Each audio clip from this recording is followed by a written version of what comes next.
Hello అందరికీ. అందరూ ఎలా ఉన్నారు? నేను ఈరోజు ఈ వీడియోలో బ్యాచిలర్ స్టైల్ చికెన్ కర్రీ ఎలా చేసుకోవాలో చూపించబోతున్నాను. అదేంటో అండి, ఇండియాలో ఉన్నప్పుడు అమ్మ చేసి పెడితే తిని నిద్రపోయేవాళ్ళం. ఇప్పుడు చూడండి, అన్ని పనులు మనమే చేసుకోవాలి. సర్లేండి, చేతులు కాలాక ఆకులు పట్టుకుంటే ఏం ఉపయోగం?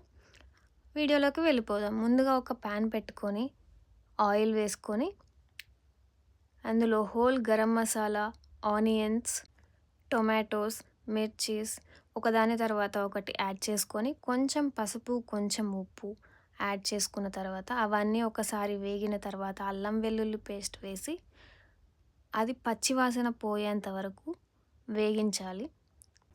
దాని తర్వాత కొంచెం కరివేపాకు యాడ్ చేసి అంతా ఒకసారి మిక్స్ ఇచ్చి నేను చికెన్ యాడ్ చేసుకుంటున్నాను. చికెన్ ఒకసారి కలుపుకొని అందులో కొంచెం ఉప్పు, కారం, ధనియాల పొడి, జీలకర్ర పొడి, గరం మసాలా, ఇంకా మీకు ఏవైతే వేసుకోవాలని అనుకుంటున్నారో లైక్ చికెన్ మసాలా ఇలాంటివి ఏవైనా మీకు నచ్చినవి మీ టేస్ట్‌కి తగ్గట్టు యాడ్ చేసుకొని మూత పెట్టేసి ఉడికించుకుంటే చికెన్ రెడీ.